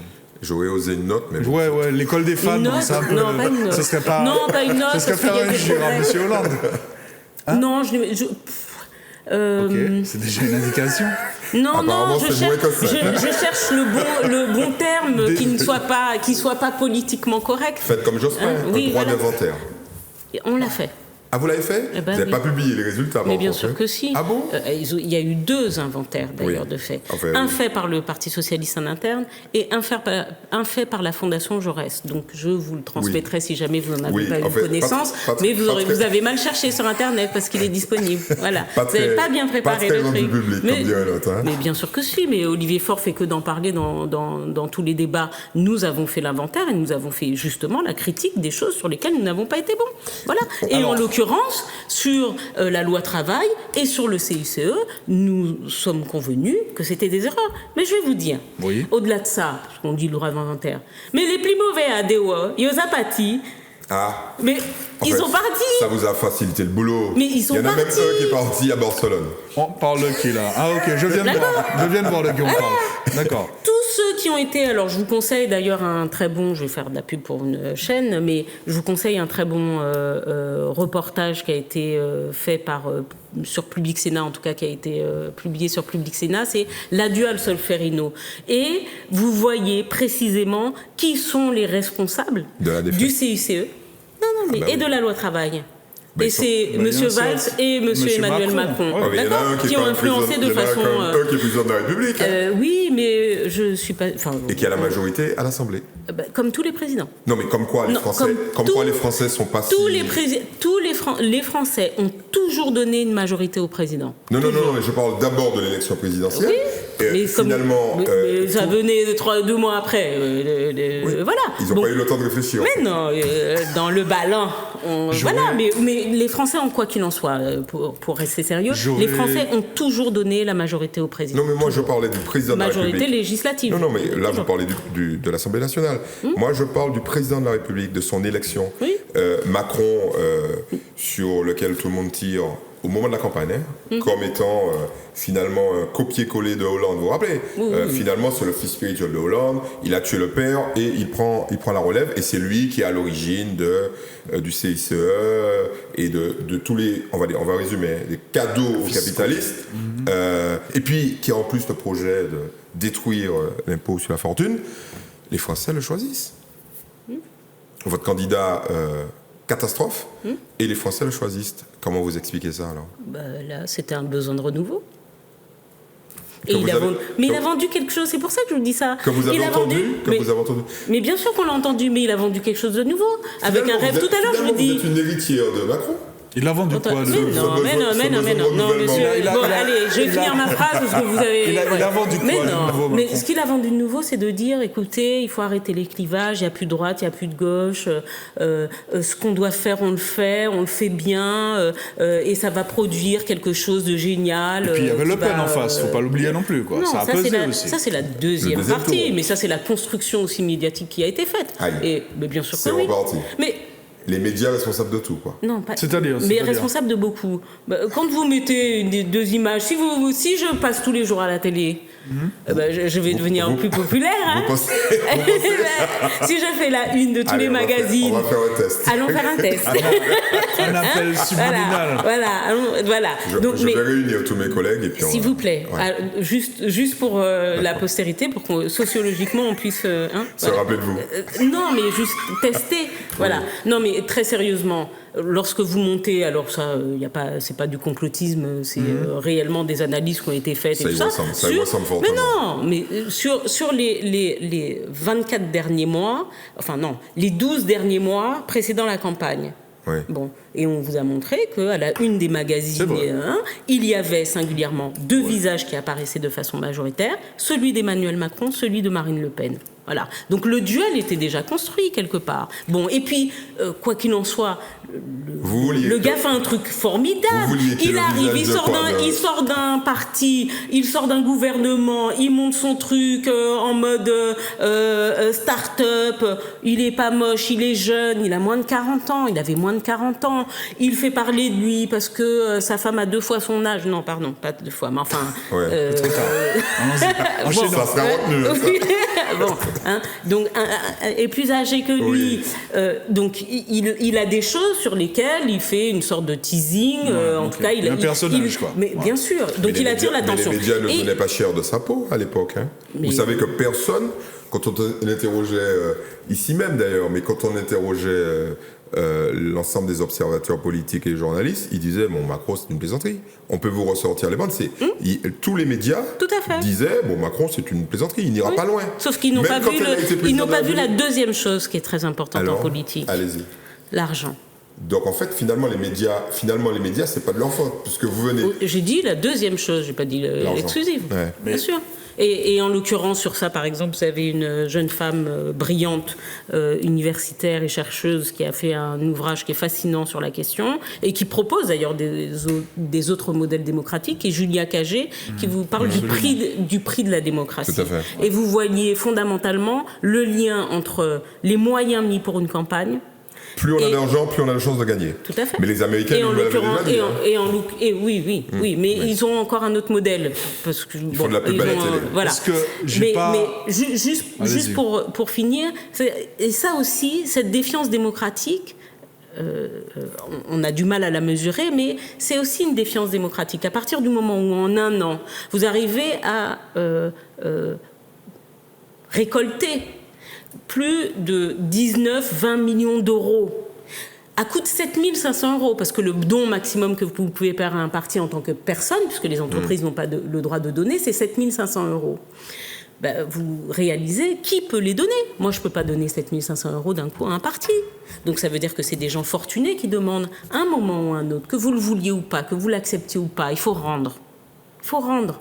Et la différence qui était celle des partis précédemment, tels que le Parti socialiste, et singulièrement les partis de gauche, mais également les partis de droite. Mais ça se voyait singulièrement dans les partis de gauche. C'est que les partis de gauche étaient financés par les personnes qu'ils représentaient. Et donc, par exemple, le Parti communiste était fondamentalement financé par des travailleurs. Le Parti socialiste, on l'a connu, a été financé par les petits travailleurs et énormément aussi par on va dire les fonctionnaires, avec un pool très important d'enseignants. Bon, donc il y a... Et aujourd'hui, le financement de l'État sur les partis politiques, qui est un financement des personnes, parce que quand vous donnez 7 500 €, en fait, vous ne payez pas, vous ne donnez pas 7 500 €. Parce que si vous pouvez les donner, c'est que vous payez des impôts, et pas mal. Quand vous donnez 7 500 €, vous voyez finalement appliquer une ristourne de 60% sur la somme que vous donnez. Donc qui paye ? C'est moi. C'est moi, c'est vous. Donc nous payons démocratiquement le choix des plus riches. Et le choix des plus riches, en l'occurrence en 2018, c'était Macron. Vous savez que c'est quand même un Premier ministre socialiste qui a instauré ça. Quoi ? Le financement des partis politiques ? Oui. C'est pas mal. Encore une erreur peut-être. Mais bon, on va y revenir. Vous êtes juste, restons sur les Européens. Juste un petit point. Vous n'avez pas répondu à ma question sur le qualificatif. Vous avez posé du quinquennat. Ouais, ça doit être, je suis désolé, je suis navré, c'est de ma faute. Du qualificatif pour le quinquennat Hollande. Donc je vais pour votre punition, je vais enrichir ma question. Non, parce que j'ai la réponse. Trop tard. Trop tard. Vous en voulez à François Hollande d'avoir contribué à l'ascension fulgurante d'Emmanuel Macron qui a été, je le rappelle, successivement... Attention, elle a dit l'argent et les médias. Elle n'a pas dit François Hollande. Conseiller du président, secrétaire général de l'Élysée, ministre de l'économie et des finances... Voilà, vous pouvez répondre dans l'ordre que vous voulez. Non, mais alors moi, je suis, puisque tout à l'heure je disais qu'il y avait des courants, je suis du courant très à gauche du Parti socialiste. Frondeurs? Ce qu'on appelait les frondeurs? Ils existent toujours? Non. Ah bon? Il n'y a pas de frondeurs. Ils ont pris le pouvoir. Olivier Faure, voilà. Non. Très sérieusement, pour moi, ces mesures, loi travail, étaient à mon sens, des véritables reniements. Ah ouais. Voilà. Le mot est fort. Oui, parce que lorsque l'on est dans une crise sociale aussi forte depuis 15 ans, on ne peut pas dire qu'on donne aux entreprises sans leur demander de contrepartie. Et on ne peut pas dire qu'on fasse de l'assistanat, parce qu'on a eu des termes aussi employés. Là, on en a encore, de la part du président, un pognon de dingue, lorsque c'est les... Alors, donc vous dites un pognon de dingue lorsqu'il s'agit de qualifier les êtres humains et le fait d'aider les gens à vivre mieux, et puis vous parlez d'aide ou de soutien économique lorsqu'il s'agit des entreprises. Lorsque vous parlez d'allocation chômage pour les chômeurs, vous dites ah oui, on va à la chasse des tricheurs. Mais jamais sur l'argent que vous donnez aux entreprises, vous n'exigez de savoir si en effet les entreprises ont bien créé de l'emploi, en effet ont bien fait de la recherche, en effet, et même lorsque vous vous rendez compte d'ailleurs qu'elles ne créent pas d'emploi, qu'elles licencient, qu'elles ont des résultats. On n'a jamais distribué en France autant de dividendes sur les entreprises du CAC 40. D'accord ? Et pourtant, elles ont touché du CICE, donc de l'argent public, des petits. Et vous vous rendez compte que ça ne fonctionne pas, que les dividendes augmentent, mais que l'emploi n'augmente pas, et vous doublez la somme. Ça, c'est l'équipe Macron d'aujourd'hui. Ouais. Vous doublez la somme. Non, mais c'est juste impensable. Quand vous êtes chômeur et que vous voulez toucher vos allocs, vous faites au moins le petit coup de fil avec les 20 questions. Au moins ça. Lorsque vous êtes chef d'entreprise et que vous voulez toucher le CICE et que vous avez une entreprise qui est au CAC 40, on pas droit d'inventaire. On retiendra que c'est un président socialiste qui a mis ça en place. On retiendra qu'il n'a pas fait il n'a pas fait l'unanimité chez lui sur cette question. Non, mais vous aurez probablement du mal, parce que si on fait le bilan, c'est un Premier ministre socialiste qui a mis en place ce que vous critiquez sur le financement public des partis politiques. C'est un président de la République avec son ami. Mais ça avait une vocation qui était saine. Oui, c'est-à-dire qu'on peut avoir des bonnes intentions et avoir un résultat qui est mauvais. La vocation qui était saine, c'était de dire que, c'était d'interdire... Non, mais c'était d'interdire le financement des partis par les entreprises. Oui. Ça, c'était très important. C'était de dire, OK, on ne va pas justement faire comme les États-Unis ou ailleurs. Les entreprises n'auront pas le droit de financer parce que, naturellement, elles vous tiennent à la gorge à partir du moment où vous recevez 10 millions d'une entreprise, ou 100 millions, puisque j'ai vu que les chèques tombent en ce moment. Donc, les gens arrivent à faire des chèques de 200 millions. Si vous recevez 200 millions d'une entreprise, mais évidemment que l'entreprise, elle vous tient ici. Elle vous tient. Il a dit, bon, Mambao, là, faut revenir. J'ai besoin de ça. Bref. Alors, parlons de votre 14e place sur cette liste socialiste. Vous avez fait des petits calculs d'apothicaire tout à l'heure. Donc, très concrètement, sauf catastrophe nucléaire, vous n'avez aucune chance d'intégrer ce qui serait, pour nous, génial, qui est une représentante martiniquaise. Mais donc, a priori, vous n'avez aucune chance d'intégrer. Mais au moins, vous pouvez vous exprimer. Quels sont les mots clés du discours de Béatrice Bellé pour convaincre les à peine 20 et quelques % de Martiniquais qui vont peut-être aller voter aux européennes, pour les convaincre d'aller voter davantage. Ne pas leur parler de Glucksmann. Non, mais déjà, vous voyez, j'ai rien contre lui en plus, je respecte l'écrivain. Voilà, et vous faites des mauvaises blagues, et vous faites des blagues anti-martiniquaises. Je subis une mauvaise influence. Non, mais pourquoi Glucksmann est martiniquais? Mais non, parce que j'y suis. Ah oui, et du coup, le truc, on vous donne l'opportunité. Voilà, d'accord. Mais justement, et vous cassez le truc d'ores et déjà. Exprimez-vous, pardon. Mais je ne peux dire qu'une chose. Je dis aux Martiniquais, c'est un combat d'être sur une liste. C'est un combat, vous avez tous les territoires. C'est un combat, c'est un rapport de force. Quand vous avez 19%... La droite martiniquaise, les Républicains, on leur a dit, si oculé, il n'y a rien à voir. Zéro. Parce que, en plus le parti est gros, Contrairement aux autres, l'UDI, le MoDem, les Français Soumises, les socialistes, le Parti communiste, Lutte ouvrière, tous ces partis-là, en fait, toutes ces listes-là ont pris un Martiniquais ou une Martiniquaise. Félicitations. Mais vous avez vu qui est à la tête des LR aujourd'hui. Bon, voilà, c'est pas comme si... Non, ça c'est un coup sous la ceinture, ça. Qui est à la tête du LR en Martinique, vous voulez dire? Mais non, Wauquiez. Non, en Martinique, j'aime bien. Vous l'aimez bien? Oui, c'est un Martiniquais déjà. De Saint-Esprit. Alors, qu'est-ce que vous allez leur dire en dehors du combat Non, mais je vais leur dire ça. Non, mais je vais leur dire ça. Les Martiniquais, les Européennes, il y a un vrai divorce sur le plan électoral. Oui, mais en même temps, il y a une véritable méconnaissance des élections européennes et du mode électoral, finalement. Et il y a peu de pédagogie qui est faite sur l'Europe. La seule chose qu'on vous dit, c'est l'Europe va financer, mais on n'a pas de FEDER, on ne reçoit pas les subventions et tout ça. Bon, mais au-delà de tout, de ça, il faut répéter aux Martiniquais que la région martiniquaise, enfin la région au sens européen, on n'est plus une région, mais le territoire martiniquais est une région ultra-périphérique qui a un statut particulier à l'Europe, qui donc doit avoir des représentants qui vont siéger dans les commissions qui lui sont propres, parce que nous avons le POSEI ou le FEDER ou le FEADER avec des enveloppes particulières que nous devons aller négocier de façon très solide. Très solide, pourquoi ? Parce que ça diminue. Ça diminue, mais ça diminue d'autant que nous avons un recours au fonds européen qui n'est pas excellent, nous mauvais, nous pas bon. On est mauvais. On y revient là, tout à l'heure. On est mauvais. Ouais. Bon, donc, mais il faut. Trop tard. Mais non, mais il suffit. Vous savez, moi, je suis une fervente du fact-checking.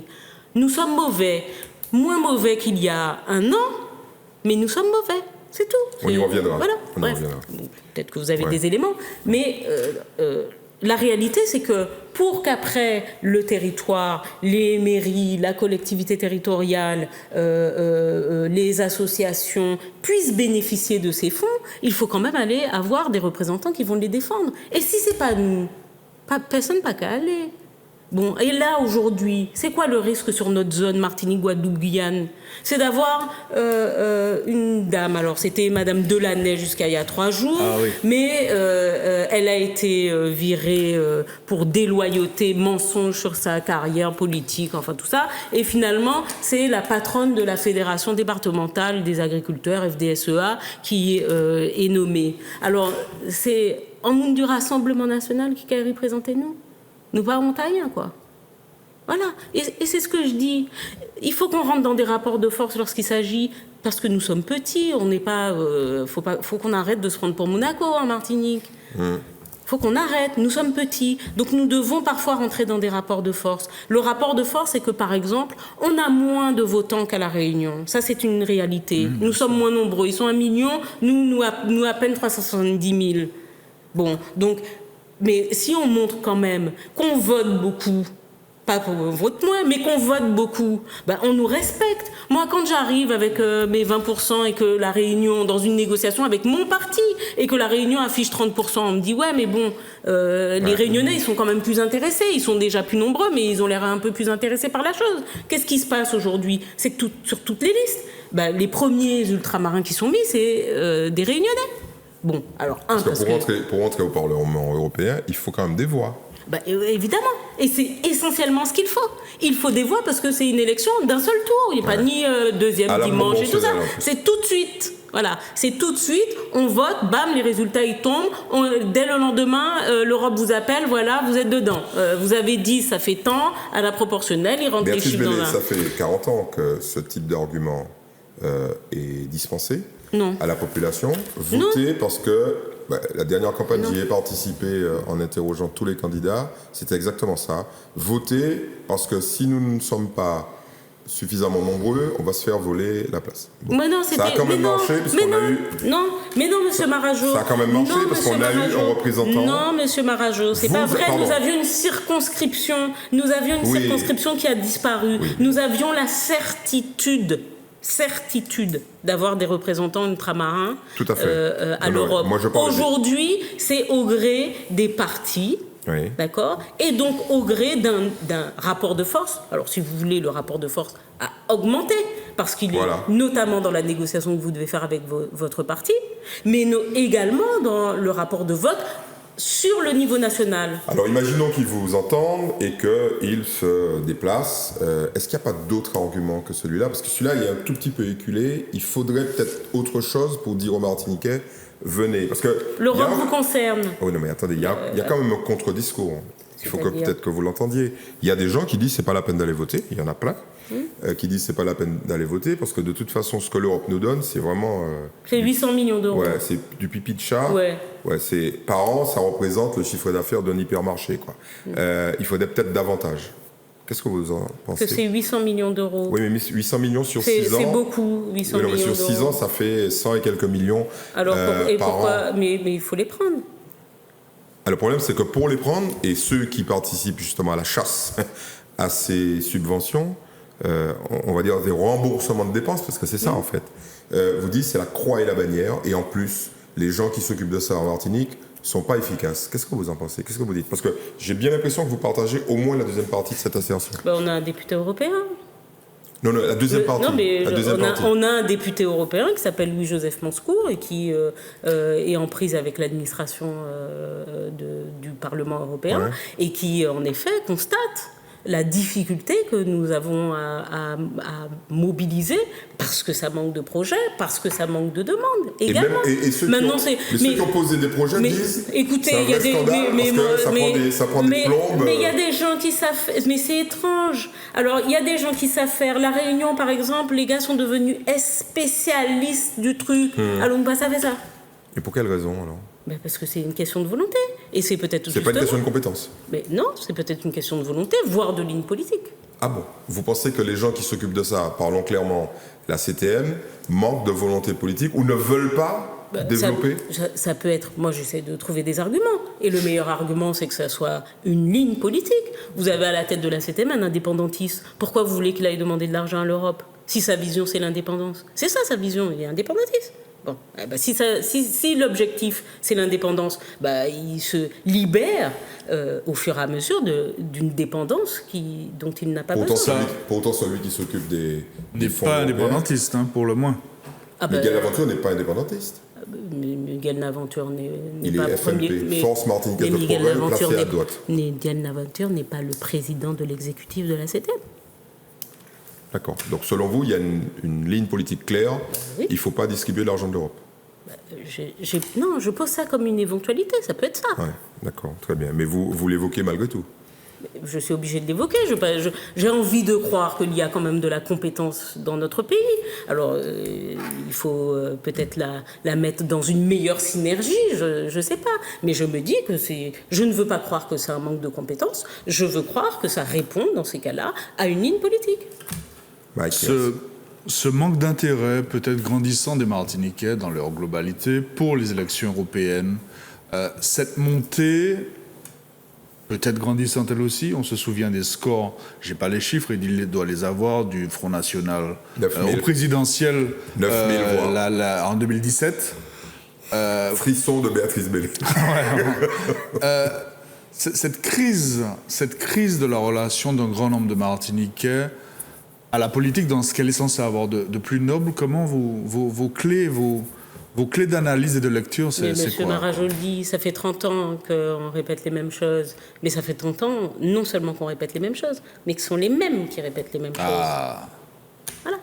Donc peut-être que, malheureusement, il y a une réalité. Enfin, si on doit, du coup, faire le bilan économique, démographique, écologique, social de la Martinique, comme dirait un de mes proches, ils ont échoué. Ils ont échoué. Quand vous dites « ils », vous y mettez les socialistes qui ont participé. Les 30 dernières années, les personnes qui ont été au pouvoir, et singulièrement, malgré tout, dans les collectivités, on va dire, majeures, ont échoué. Il y avait beaucoup de socialistes à l'époque, quand même. Peut-être. La cause essentielle de leur échec, c'est quoi? Vous partiez. La cause essentielle de leur échec, c'est quoi? pense que c'est le modèle. C'est-à-dire qu'on reste dans un modèle éculé, nous sommes là dans notre monoculture, les trucs arrivent de France, on ne sait pas avoir une tomate martiniquaise toute l'année. On ne sait pas de volonté politique. Mais non, mais il y a des questions quand même, il y a un moment où il faut quand même se poser les questions. C'est pas de volonté, je dis pas qu'il n'y a pas de volonté, parce que à chaque élection, tout le monde a cette volonté-là. Bon, mais dans les faits, on a quand même mais non, mais on a quand même un super gros problème. La réalité, c'est que dans nos étals, vous vous rendez compte, nous sommes sur une île. Alors, il n'y a qu'à vendre moins poisson du Vietnam. Le truc a fait le tour du monde, je suis sur une île. J'ai des pêcheurs, on me vend du poisson, des crevettes. On n'est même plus capable de faire de la crevette en Martinique. Et tout le monde trouve ça normal. Mais il y a quelque chose qui ne va pas. Il y a évidemment quelque chose qui ne va pas. Mais inventer un modèle qui soit nouveau. Il y a des personnes qui pensent à des modèles nouveaux. Et nous pensons profondément que, nous devons arriver à vivre dans une plus grande sobriété. C'est-à-dire ne pas se penser sur le continent, avoir accès à toutes sortes de marchandises à n'importe quelle heure, à n'importe quel moment. On va retenir votre formule, on n'est pas Monaco. Enfin, mais bien sûr que nous ne sommes pas Monaco, mais en plus Monaco est un petit rocher, mais il n'est pas aussi loin que nous de sa soi-disant base. Bon, donc, parce qu'il a quand même une prégnance avec le continent qui est importante. Nous à 8000 km, et nous les vivres qu'on signe Paris. Et d'ailleurs, les gens vous font toujours des comparatifs avec Paris. Mais non, c'est la Martinique, 1100 et quelques kilomètres carrés, c'est tout petit, c'est dans la zone des Amériques et puis l'Europe est là-bas, d'accord ? Et puis on fait venir des bateaux comme ça à longueur de journée. C'est quoi la solution, mais c'est arrivé. Vous savez qu'il y a des gens qui tiennent votre discours depuis plus de 60 ans là. Oui. On est reparti bon dans le passé, c'est-à-dire que vous aussi vous répétez ce que le modèle. Non mais la réalité, c'est qu'il y a des gens qui le disent. Moi, je dis pas que je sois la première à la dire. Les gens qui disaient ça à l'époque, ils étaient jeunes. Eh ben, ils ont 60 ans de plus. Et ils ont fait quoi ? Et ils n'ont rien fait. Lesquels ? Vous voulez que je vous donne des noms ? Oui. Alors, au Parti communiste, il y avait des gens qui disaient il faut, on va dire, démocratiser l'accès à l'argent, par exemple. Au Parti socialiste, vous vous rappelez, de gens comme M. Yoyo, des gens comme M. Cruzol. Ces gens-là étaient jeunes à l'époque, il y a 30-40 ans. Et ils avaient aussi un modèle d'ailleurs, l'une de vos bases de réflexion date de ces années-là. Ils n'ont rien fait. Et vous, qu'est-ce que vous nous proposez pour qu'on soit certain que vous allez faire quelque chose ? Il faut être aux affaires pour faire quelque chose. C'est la question que j'allais vous poser. Tout. Comment vous allez faire pour revenir aux affaires ? Il faut convaincre son projet, et le projet est viable, qu'il est ambitieux, qu'il va en tout cas vers la protection du vivant, et qu'en passant en effet par un faisceau qui n'est pas celui seulement de développer le fait qu'on soit moins dépendant et tout ça. Il faut développer un axe de développement. On ne peut pas se permettre, nous, de saupoudrer. Encore une fois, nous n'avons pas les moyens de faire du saupoudrage. Nous devons trouver un axe de développement. En l'occurrence, nous sommes persuadés aujourd'hui, pas seulement à la Fédération socialiste de Martinique, mais au Parti socialiste aussi, mais fortement à la Fédération socialiste, que l'écologie, la transition énergétique sont des axes, de développement propre, donc dit durable, mais en plus sont des axes de création d'entreprises. Voilà, sur des créneaux ou sur des domaines qui peuvent aller de la recherche. Nous sommes des véritables laboratoires pour des territoires qui nous environnent, mais également d'ailleurs avec une expertise que nous pourrons exporter si nous y arrivons. Aujourd'hui, il est quand même assez singulier de voir. Vous imaginez, vous avez une usine à Trinité qui a été construite. Nous sommes incapables aujourd'hui, de dire le vrai du faux ou de savoir le vrai du faux. Qui a raison ? Est-ce que c'était mieux ? Est-ce que c'était moins bien ? Est-ce que c'est plus polluant ? Est-ce que c'est pas...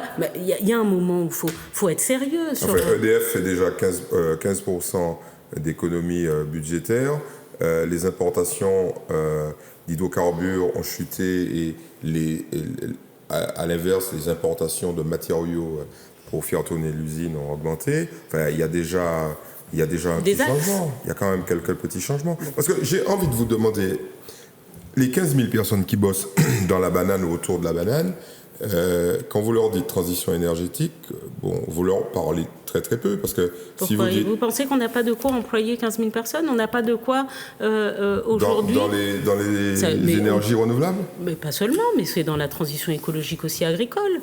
Voilà, aujourd'hui 60% de nos terres, et quoi, manque à manger banane tous les jours? On va rester dans le Mais système... personne ne mange de banane ici, vous savez ça? Moi j'en mange, mais pas tous les jours. Non, mais bon, 95% de la production est exportée. Et ben voilà. Et ben la réalité c'est que ça, c'est que nous sommes encore dans ce modèle colonialiste, parce que c'était ça, de la colonie qui vient nourrir, qui vient abonder la métropole. Bon ben faut qu'on en sorte. Si la priorité, notamment parce que nous sommes isolés, notamment parce que nous sommes en risque 5 en Martinique, c'est-à-dire que nous avons, alors c'est pas 5 risques, hein, mais nous avons des risques qui sont les tremblements de terre, le tsunami, bon. Et ça, ce qui veut dire qu'à n'importe quel moment, on peut être coupé du monde pour des raisons ou pour d'autres. Nous ne sommes pas capables de nous nourrir, mais c'est déjà une priorité fondamentale. Il y a du boulot, on mange tous les jours, il y a du boulot, c'est clair, on a besoin d'énergie tous les jours, donc ça veut dire qu'il y a du boulot. Il y a du boulot. Vous êtes révolutionnaire ou utopiste, ou les deux? Je précise ma question, oui, c'est-à-dire que... Mais vous allez me répondre, j'en suis sûr. Oui, non, mais je n'ai aucun problème avec le fait d'être une utopie. Je suis une grande utopiste. On va y venir. Je poursuis. Voilà. Oui. C'est-à-dire que, fort de ces convictions-là, de ces envies-là, de cette vision-là, sociale, sociétale, est-ce que vous vous épanouissez véritablement au Parti Socialiste et à la FSM? Si je vous dis, par exemple, Non, vous n'avez pas l'air malheureuse. Si je vous dis la France Insoumise, par exemple, est-ce que ça vous parle? Oui. Je n'ai pas dit est-ce que vous connaissez, j'ai dit est-ce que ça vous parle? Oui, je les aime bien, d'ailleurs. C'est un peu borderline, là, quand même. Pourquoi? Non, quand vous avez dit... Mais non, mais moi, j'ai aucun problème. Vous avez dit, je suis... à la gauche, on n'a pas oublié. De la France Insoumise. Mais très clairement, je me reconnais plus dans la France Insoumise. On a plus de choses qui nous rassemblent que de choses qui nous séparent. Ah d'accord, vous m'avez fait peur. Vous nous avez fait peur. On avait la scoop de la soirée, là. Eh ben non. Parce que votre 14e place, c'était foutu. Voilà. Révolutionnaire, utopiste.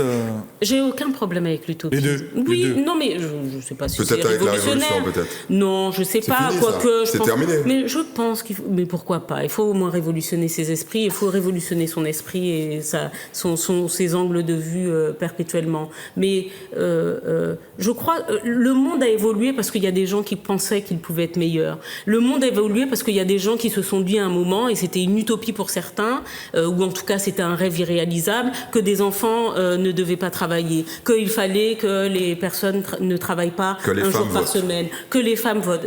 Je rappelle que tout ce que je cite, ce sont des combats gagnés par la gauche et par les socialistes. Enfin, surtout par des socialistes. Et des communistes. Et les communistes. Bon.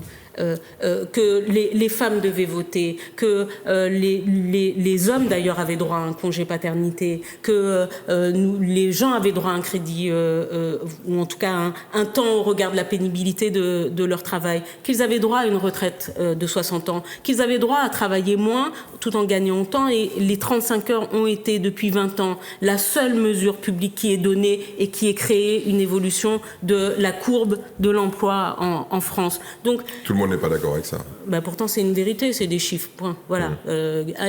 Fin du jeu, les gens, il faut arrêter. Voilà. Non, prenez les chiffres, c'est là, INSEE, papa, vous regardez, et c'est une réalité. Et il n'y a rien qui ait créé davantage, en tout cas, de cohésion dans le monde que des politiques qui, à la base, étaient utopistes. Donc, il faut garder sa capacité d'inventer une nouvelle société. On ne dit pas qu'on peut toujours y arriver d'un seul coup, mais il faut y tendre. Vous vivez en Martinique, on a beaucoup parlé de l'extérieur, on a beaucoup parlé de vos idées, du programme. Quel regard vous jetez sur la gestion politique, économique, sociale des responsables du pouvoir à la CTM? C'est une déception, un échec. Quand vous dites déception, ça laisse mais non, c'est une déception d'une citoyenne. La réalité, c'est qu'on nous a... Voilà vous y avez cru? J'ai cru qu'une instance unique, d'accord, une collectivité unique, était un moyen d'arriver en effet à une dynamique qui serait plus lourde, plus forte, plus rapide, plus concrète, plus... bon... Qu'est-ce qui vous déçoit plus précisément? Par quoi vous êtes déçu, ou par qui, ou les deux?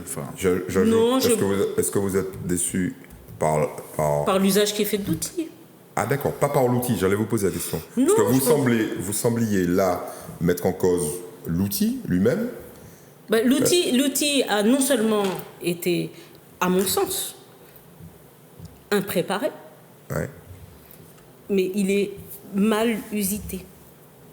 C'est-à-dire dans les relations, par exemple, entre l'exécutif et l'Assemblée. Notamment, mais c'est un spectacle douloureux quand on fait de la politique par ailleurs. Parce que ça renvoie tous ces cris, toutes ces positions, tous ces divorces, ces rabibochages, ces trucs qui fonctionnent pas bien, on joue aux copains, on joue pas copains, bon.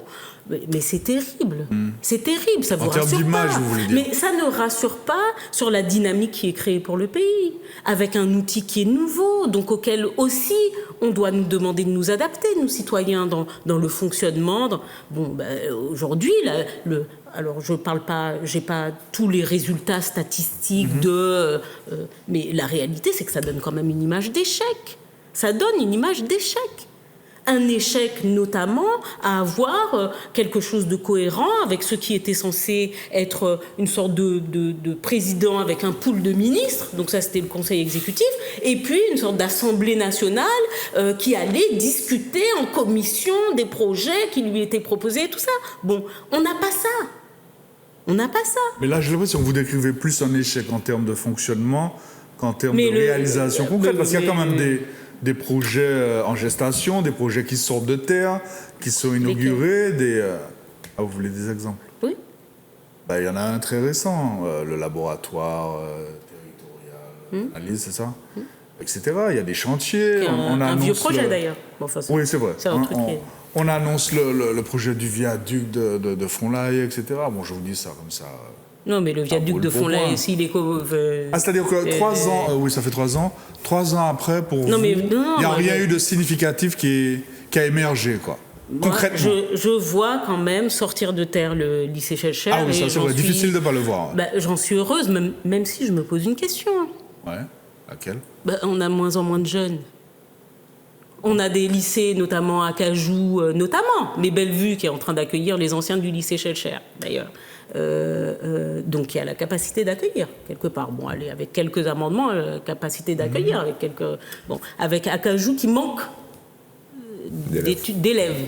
Bon, et on dépense beaucoup d'argent pour un nouveau lycée. Bon, donc il faut, dans ces cas-là, il faut lui faire sens, il faut lui donner du sens. C'est-à-dire qu'au-delà du lycée, il faut communiquer sur ce à quoi il pourra servir d'autres. Rien ne trouve grâce à vos yeux. Mais c'est pas ça. C'est que nous sommes. Attendez, tous les élus, tous, sans exception, se plaignent que les dotations générales de fonctionnement, donc ceux qui le reçoivent de la France, diminuent. Tous. Ça a arrêté de diminuer. Donc, oui, mais pourquoi tout le monde a été gentiment signé son petit contrat en disant bon, c'est bon, je m'engage à réduire. Donc ça veut dire quoi? Je m'engage à quoi? Quand on signe ça, c'est que je m'engage à quoi? À mettre moins de services publics, parce qu'ils sont là pour ça. À être moins dynamique sur le développement économique de l'île, à aider moins les entreprises. Ils n'auraient pas dû signer, quoi, en fait. C'est pas une question de signer, mais il faut qu'on sache, nous, pourquoi ils ont signé. Et ils signent pourquoi? Est-ce que c'est en phase avec le projet? Est-ce que c'est en phase avec le projet qu'ils ont proposé? C'est ça, la réalité. Donc il y a un moment où il faut être concret. Vous êtes clairement dans l'opposition au pouvoir en place à la CTM. C'est pas une question. Je suis dans la critique. Et je pense qu'il faut admettre qu'il y ait une critique dans notre pays. Mais non, mais c'est pas ça. C'est qu'on voit l'opposition. Moi, je le dis. Mais je ne suis pas indépendantiste. Bon, donc, mais si les indépendantistes ont un projet, ils ont leur projet, ils ont été élus démocratiquement, je le respecte. Mais bon, les gens qui dirigent la CTM n'ont pas sorti leur drapeau indépendantiste au quotidien. Non, mais ça fait même partie du contrat, de ne pas justement l'invoquer. Parce que je vous rappelle qu'il n'y a pas que des indépendantistes. Hein.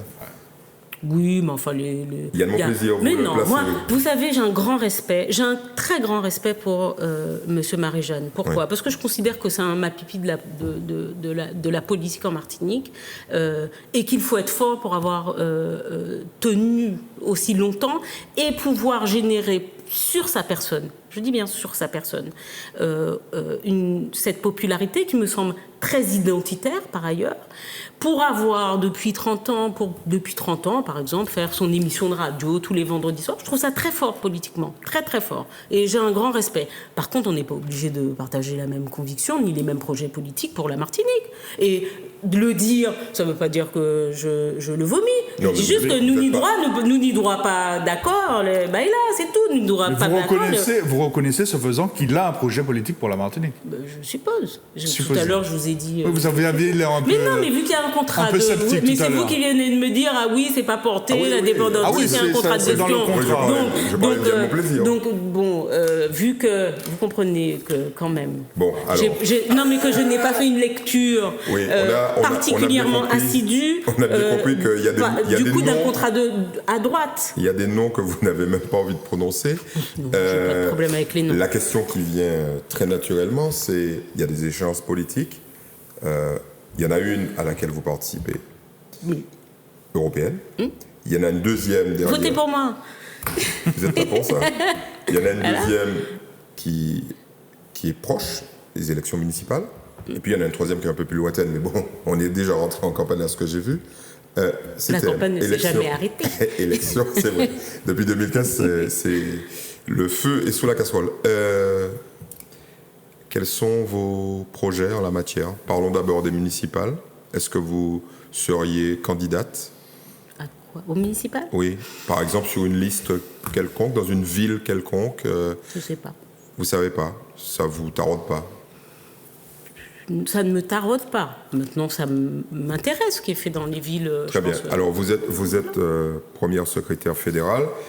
Est-ce qu'on va assister à un retour sur la place politique du Parti socialiste dans ces élections municipales, puisque aux dernières élections... Nous l'espérons. Voilà, parce qu'aux dernières, vous étiez quasiment plus présent. Est-ce que ça va être le retour en France? Ou pas en France, le retour tout court. Le retour tout court. J'aimerais déjà que ce soit le retour tout court. Ah ouais, il y a même des incertitudes sur le... Non, il y aura des candidats sur des listes, parfois peut-être tête de liste, ça se discute, il faut prendre son temps, et puis il y a des ancrages, territoriaux qui sont forts pour certains on est bien d'accord que... Voilà. Est-ce qu'on peut affirmer que vous n'avez plus de maire inscrit chez vous? C'est bien ça? C'est officiel? Et la dernière, donc, la CTM, est-ce qu'on peut imaginer une liste socialiste, ou alors est-ce que vous seriez prête à rejoindre une alliance plus large? Et laquelle? Je serais prête, je vais pas prétendre, et je pense que d'ailleurs c'est quasiment impossible, pouvoir monter une liste socialiste à 100%. Ouais. S'il y a alliance, elle sera à gauche. Et voilà. Avec qui? Eh bien, avec des gens de gauche. Vous savez qu'il y en a plusieurs, il y en a tout mais il faut mettre un visage sur l'équipage, c'est pas tous ceux qui se disent de gauche qui est à gauche. Je vais plagier le monsieur qui est à ma gauche. Est-ce que vous avez des nouvelles d'Ensemble pour une Martinique nouvelle? Ah non. Ah, c'est une rime minable, mais c'est une rime. Non. Pas du tout. Vous n'êtes pas en contact avec le leader officiel ou officieux qui s'appelle Serge Lachimi? Ah, ça nous est arrivé de nous retrouver dans des endroits ensemble et par exemple de discuter là de la question des européennes, puisque c'est un collègue à notre premier secrétaire national qui est député, donc il se voit assez régulièrement, mais en Martinique, non, sur la question des alliances potentielles. Mais la FSM ne fait plus partie de la PMN. La FSM en est sortie. On est sorti tout de suite après l'élection de décembre 2015. Tout à fait. Et votre accession au pouvoir n'a pas remis en cause cette prise de distance? La mienne, personnellement. Parce que c'est pas vous qui avez initié ça. Non, retrait. c'est pas moi. Bon, enfin, j'étais présente quand même, mais c'est pas moi. Vous étiez favorable? Il semble que non. Il semble que vous n'étiez pas d'accord. Mais non. Vous étiez favorable vous prêchez le faux pour avoir le vrai. Non, pas du tout. Mais non, parce que je n'ai jamais eu à faire de commentaires dessus. Non, mais ni en public, ni en privé, d'ailleurs. Enfin, vous n'êtes pas... vous n'étiez pas débordant dans tout... Voilà, je vais retraduire. Vous n'étiez pas là. Bon. Non, c'est pas vrai. Non. C'est pas vrai. La Donc, réalité, c'est que je n'ai pas... Les gens qui étaient à côté de vous ont mal jugé. Tout à fait. De toute façon, dans ces cas-là, on vous a menti. Et vous y avez D'accord. Non, j'y ai pas cru. Je ne fais que rapporter des propos qui m'ont été tenus. Justement, il faut arrêter de faire le rapporteur. Bon, très bien. Mais je vais continuer quand même. Non. La réalité, c'est que, je n'ai pas fait partie des négociations à l'époque de la mise en place de l'EPMN et tout ça. J'étais dans mes affaires professionnelles. Donc, c'est vrai que je n'étais pas fondamentalement hyper active au parti parce que j'étais par ailleurs très, très occupée professionnellement. Et lorsque la question s'est posée, parce que j'étais quand même au Conseil fédéral, les camarades qui faisaient partie des négociations et qui ont vécu l'alliance étaient épuisés, moralement épuisés et tout ça, et sentaient qu'il y avait eu, à leur endroit en tout cas, un manque de respect, voilà, un manque de considération, voilà, plus que respect d'ailleurs. Je bats respect et je mets clairement dit par votre considération. prédécesseur. Et ce qui a justifié à ce moment-là, parce qu'il y avait des négociations premières, mais enfin des négociations d'après aussi, après l'élection. Bon, donc certains ont considéré que ce manque de considération avait été suffisamment important et suffisamment incisif pour eux, douloureux, pour justifier de la sortie de cette alliance. Bon, la décision a été prise. Vous. La décision a été prise par le Conseil fédéral. Vous avez voté pour ou contre? J'ai voté pour, je crois. Oui, j'ai voté pour. Vous croyez que vous avez voté pour? Oui, parce qu'il y avait une majorité. Bon, oui. C'était pas... c'était un moment... Je crois que j'ai voté pour. De mémoire, il me semble que j'ai voté pour. Non, je rigole. J'ai voté pour.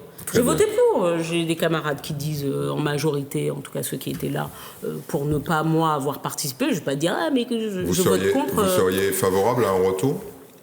Un retour de quoi? De la Fédération socialiste dans une alliance avec Serge Letchimy? Non, déjà, c'est avec un parti, éventuellement, ou plusieurs. Mais, comme je vous dis, encore une fois, alors moi, ça, c'est ma vision. Les vieilles tambouilles et tout ça, les gens en ont assez, et moi aussi. Je n'ai d'aspiration que de participer à un changement. Je finis. Je finis. Je n'ai d'aspiration que de participer à un changement dans la mise en œuvre des politiques publiques de Martinique et du cap qui est pris. Je n'ai pas d'ambition d'ascension sociale par la politique. Je suis quelqu'un, mes parents m'ont donné la chance, par exemple, de faire des études, de gagner très correctement ma vie. Faire de la politique ne m'apporte rien financièrement, ne m'apporte pas grand-chose, si ce n'est la satisfaction d'essayer de penser la société. Donc, si les choses doivent prendre du temps, elles prendront du temps. Si c'est pas en 2021, peut-être que ce sera après, mais ça ne se fera pas à tout prix. Voilà. Aucune alliance ne se fera à tout prix. Vous êtes quand même consciente que vous venez de dire il y a quelques minutes, nous allons pouvoir changer les choses en Martinique en accédant au pouvoir, et vous donnez du temps, là il y a quelques secondes, pour éventuellement accéder au pouvoir. C'est bien ça? Non, on aimerait que ça soit... Mais non, ce que je vous dis, c'est que si nous sommes contraints et forcés parce que nous n'avons pas la force, moi j'ai une volonté, bien sûr, mais... cette force, vous l'avez évacuée d'emblée, parce que vous avez dit, il ne faudrait peut-être pas trop rêver, on sera peut-être pas suffisamment fort pour avoir notre propre liste. C'est pour ça que je vous pose la question, avec qui? parce qu'on est toujours plus riche de toute façon, quoi qu'il en soit, en étant avec d'autres. Non, mais on est vous pose la question fort. avec qui? Mais la question, c'est que les discussions n'ont pas commencé sur le quoi, sur le cap, sur un projet.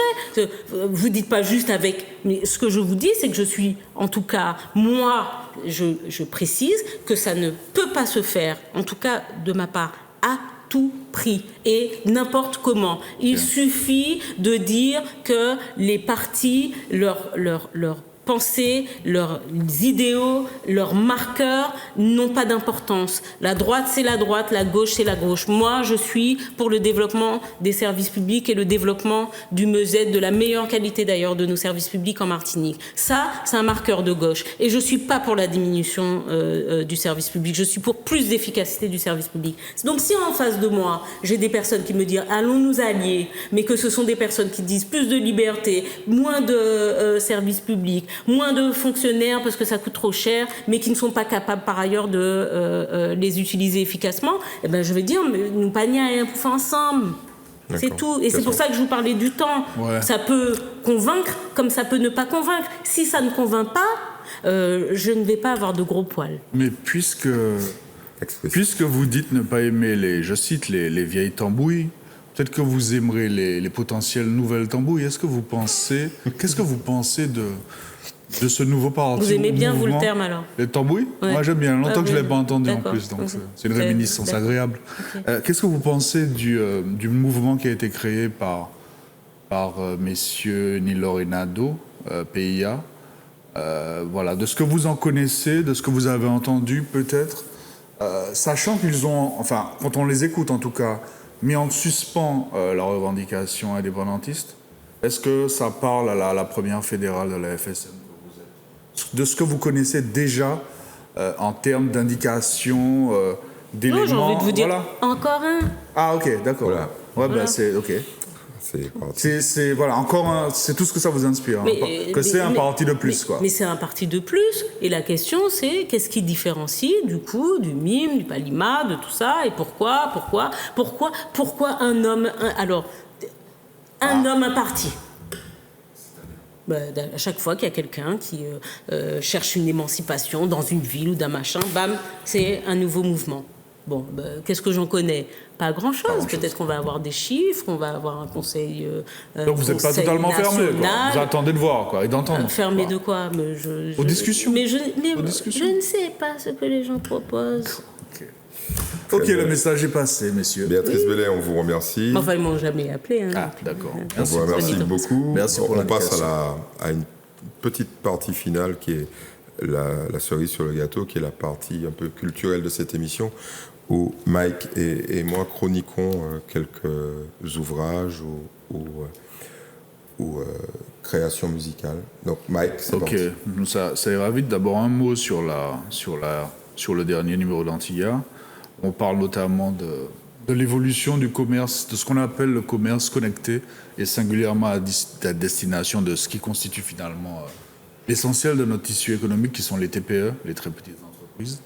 Et mon conseil musical pour cette semaine, malheureusement, je n'ai pas l'album entre les mains, mais je pense qu'on a un visuel qui ne va pas tarder à apparaître. C'est le premier album d'un batteur antillais de grand talent qui s'appelle Arnaud Dolmen. L'album s'appelle Tomber Lévé.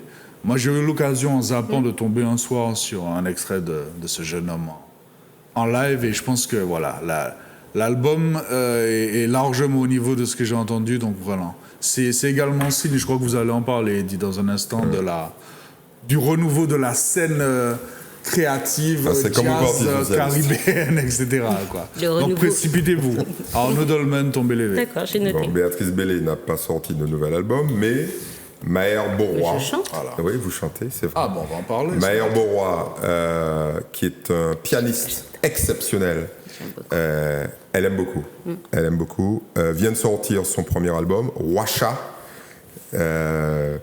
Si vous voulez l'écouter, vous pouvez d'ores et déjà l'écouter sur YouTube, notamment des extraits avec des instrumentistes, des violonistes. C'est exceptionnel. Donc, précipitez-vous pour la voir. Un petit mot pour conclure. Un conseil, un coup de cœur. Vous chantiez, vous disiez à l'instant, vous chantez? Mais dans votre salle de bain ou on peut vous voir quelque part plus dans ma salle de bain qu'ailleurs. J'espère que les deux phrases ne sont pas connectées. Non, absolument pas. Non, elles sont totalement déconnectées. Très bien. Vous produisez devant des gens, en fait. Ça m'est arrivé. Okay. Ça m'est arrivé. Je prends plus le temps de le faire, mais dans ma salle de bain tous les jours. Dans quel registre musical? Plutôt jazz, sous le reggae.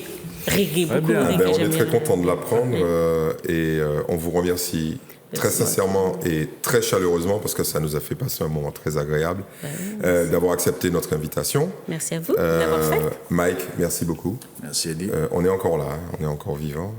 Merci. Surtout lui. Surtout vous. Merci beaucoup de votre fidélité et à très bientôt.